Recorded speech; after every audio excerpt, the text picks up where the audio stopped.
আরসালাহুল্লাহু রাসূলাহু বিল হাক্কি সিরাজাম মুনীরা। আল্লাহ পাকের অশেষ মেহেরবানি, লাখো কোটি শুকর ও সুজুদ যে মহান রব্বে পাকুল ইজ্জত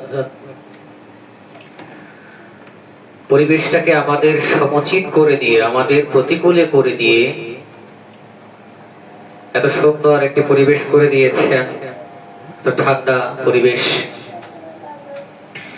দুনিয়াবি সমস্ত হারাম কাজ, দুনিয়াবি সমস্ত জরুরতের কাজগুলো দূরে রেখে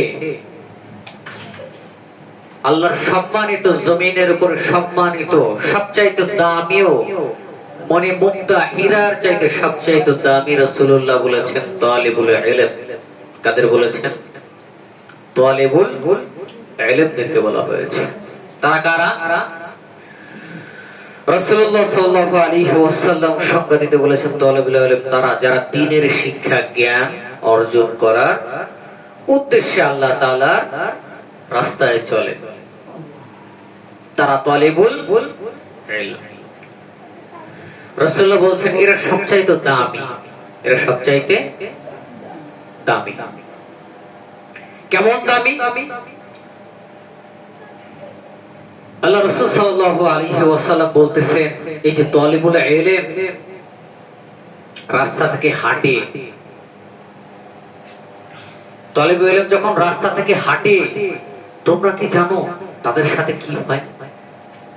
সাহাবায়ে আজমাইনে বলেন ইয়া রাসূলুল্লাহ তাদের সাথে কি হয় এমন যে তারা খুব স্পেশালি? বলছে এই জন্য স্পেশালি তাদের প্রতি শয়তান সবচাইতে বেশি আক্রমণাত্মক হয়, সর্বদা তাদের পিছনে শয়তান লেগে থাকে। সামান্য একটু যদি সরানো যায়, সামান্য একটু যদি সরানো যায় কোরআন শিক্ষা থেকে, হাদিস শিক্ষা থেকে, ইলমে দ্বীনের শিক্ষা থেকে যদি একটু সামান্য সরানো যায়, শয়তানের জন্য অনেক বড় নিয়ামত।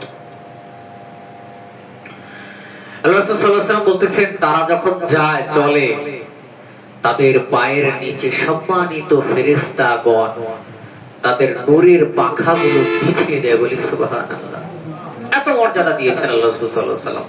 বলতেছেন দামিও ফেরেশতা নিষ্পাপ, যাদের কোনো পাপ নেই, গুনাহ নেই, এমন ফেরেশতারা এই তালিবুল ইলমদের পায়ের নিচে তাদের নিজের পশমের বগাড়গুলো বিছিয়ে দেয় যেন তাদের অসম্মানিত না হয়। বলি সুবহানাল্লাহ।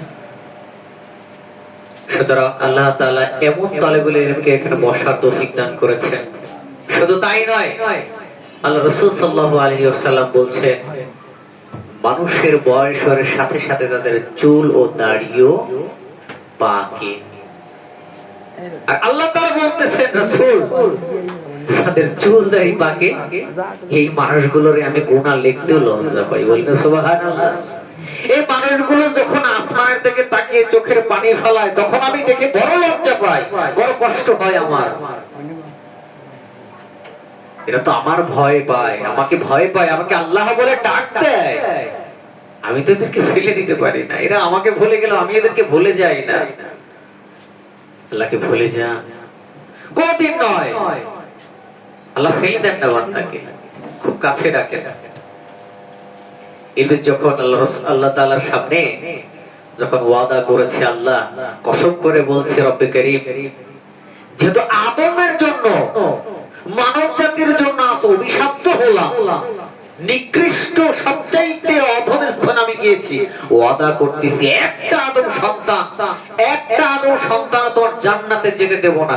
যেই ফাঁকাগুলো থাকবে ওই ফাঁকাগুলো আমার সন্তানরা, আমি সেখানে গিয়ে শুয়ে পড়বো।